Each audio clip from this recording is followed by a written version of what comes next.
วิธีควบคุมอารมณ์และอยู่เหนือมันวันนี้ผมจะมาขอเล่าเรื่องของคนสองคนที่มีนิสัยต่างกันมาจากสภาพแวดล้อมและการอบรมที่ต่างกันคนสองคนนี้มีชื่อว่าโจเซฟและอเล็กซ์ครับผมจะขอเริ่มต้นที่อเล็กซ์ก่อนนะครับ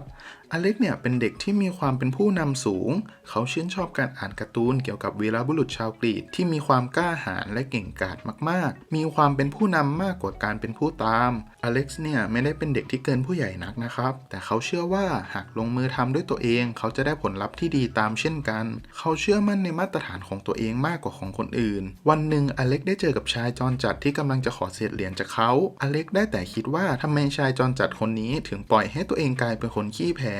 ทำไมเขายอมแพ้ในโชคชะตาของตัวเองอเล็กรู้ว่าชายคนนี้ต้องการอาหารเพื่อประทังชีวิตซึ่งมันเป็นเรื่องปกติของชีวิตเราต้องกินข้าวเพื่อให้มีชีวิตอยู่แต่แทนที่เราจะให้ปลาแก่คนเหล่านั้นเราควรสอนให้เขารู้จักวิธีหาปลาแทนเพื่อจะได้ไม่ต้องขอใครอเล็กเลือกที่จะไม่ให้เศษเงินแก่ชายจรจัดเพราะคิดว่าเขาสมควรที่จะได้รับชีวิตแบบนี้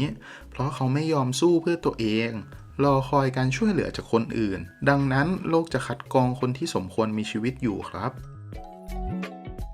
และเรื่องราวของคนที่สองก็คือโจเซฟเขาเป็นเด็กที่มีความเห็นอกเห็นใจชอบช่วยเหลือผู้อื่นเขาเติบโตด้วยความเข้าใจว่าบนโลกนี้มีเพียงคนให้ความช่วยเหลือและคนที่ช่วยเหลือเท่านั้นเขามีจิตวิญญาณแห่งความเห็นใจเพื่อนมนุษย์เข้าใจในบริบทของแต่ละคนวันหนึ่งโจเซฟได้พบกับชายจรจัดที่กำลังขอเศษเงินจากเขาเป็นสถานการณ์เดียวกันกับอเล็กซ์โจเซฟเข้าใจความรู้สึกของชายคนนั้นเป็นอย่างดีเขาถูกสังคมทอดทิ้งให้อยู่อย่างโดดเดี่ยวโจเซฟได้แต่ร้องไห้เสียใจต่อสิ่งที่ชายจรจัดนั้นต้องเจอเขาเห็นใจชายคนนี้มากๆและหยิบเงินในกระเป๋าให้ชายจรจัดคนนั้น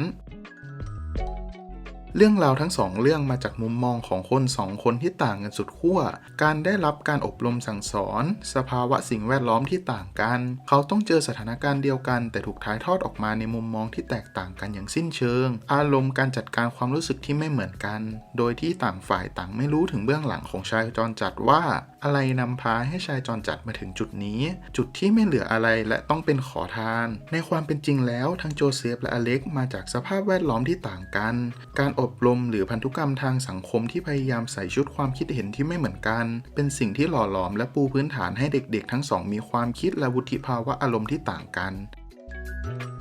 อเล็กซ์เติบโตมาในสังคมที่มีความเป็นผู้นำสูงแข็งแกร่งรู้จักแค่ชนะหรือแพ้ส่วนโจเซฟเขาเติบโตมาจากสังคมที่มีความเป็นผู้ให้เข้าอกเข้าใจเพื่อนมนุษย์ดังนั้นหากคนสองคนที่มาจากสังคมที่ต่างกันต้องเจอสถานการณ์เหมือนกันคุณจะเห็นได้ว่าวุฒิภาวะทางอารมณ์และวิธีการแก้ปัญหาเนี่ยแตกต่างกันอย่างมากเราลองมาดูรูปนี้กันนะครับคุณคิดว่าคุณเห็นอะไรแน่นอนว่าเป็นรูปวงกลม3/4อยู่ใน4วงเรียงกันซึ่ง4มุมที่คุณเห็นเนี่ยถ้ามองเผินๆคุณอาจจะเห็นเป็นรูปสี่เหลี่ยมจัตุรัสเพราะคุณเคยชินกับรูปสี่เหลี่ยมว่ามันมีหน้าตาเป็นยังไงใช่ไหมล่ะครับหากคุณไม่รู้ว่ารูปสี่เหลี่ยมนี้เป็นยังไงคุณจะไม่สามารถเห็นสี่เหลี่ยมรูปนี้ได้เป็นผลพลอยได้ของการเรียงกันของรูปวงกลมเช่นกันกับเรื่องชายจรจัดล่ะครับคุณจะเห็นได้ว่าชายจรจัดไร้บ้านอยู่คนเดียวสกปรกมอมแมมและหิวโหยเมื่อมองลึกลงไปอีกทีคุณจะรู้ว่าการที่เขาต้องตกอยู่ในสภาวะคนไร้บ้านเกิดจากความล้มเหลวของชีวิตสังคมหรือแม้กระทั่งการจัดการบ้านเมืองดังนั้นการจะให้คนสองคนที่มีชุดความคิดและพื้นฐานทางอารมณ์ต่างกันเข้าใจในจุดพอยต์เดียวกันได้คือการรับฟังมุมของอีกฝ่ายเปิดรับหลากหลายมุมมองถึงแม้ว่าตัวเองจะไม่เห็นด้วยก็ตามเหมือนกับชายจรจัดถ้าอเล็กซ์และโจเซฟรับฟังความคิดและมุมมองของชายจรจัดพวกเขาจะเข้าใจสถานการณ์มากยิ่งขึ้นลองกลับมาดูภาพนี้กันอีกครั้งนะครับคุณเห็นว่าเป็นรูปอะไรบ้างครับสี่เหลี่ยมจัตุรัสวงกลมครึ่งซีกหรือทั้งสองอย่างเลยและถ้าผมบอกว่ามันคือสี่เหลี่ยมครึ่งวงกลมล่ะคุณอาจจะไม่เคยได้ยินว่าบนโลกนี้มีสี่เหลี่ยมครึ่งวงกลมมาก่อนใช่ไหมล่ะครับเพราะคุณยังอยู่ในชุดความคิดของตัวเองเพียงแค่คุณรับฟังคุณก็เห็นมุมมองใหม่ๆที่ไม่เคยเห็นมาก่อนแล้วทำยังไงถึงจะควบคุมอารมณ์และอยู่เหนือความรู้สึกนั้นล่ะคุณต้องรู้จักรับฟังความคิดเห็นใหม่ๆที่ไม่เคยได้ยินมาก่อนทำใจเปิดรับสิ่งใหม่เพื่อเข้าใจมันเพราะความเข้าใจเนี่ยจะช่วยให้เราควบคุมตัวเราได้ดังที่โจเซฟแคมเบลได้กล่าวไว้ว่า The very keep you are free to entertain out to be the sort of what you were looking for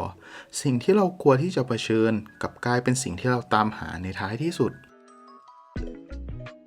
ซึ่งหวังว่าคลิปนี้ก็จะเป็นมุมมองใหม่ๆในชีวิตของทุกคนนะครับเพราะว่าบางทีสิ่งที่เราเห็นมันก็ไม่ได้มองได้แค่มุมเดียวนะครับ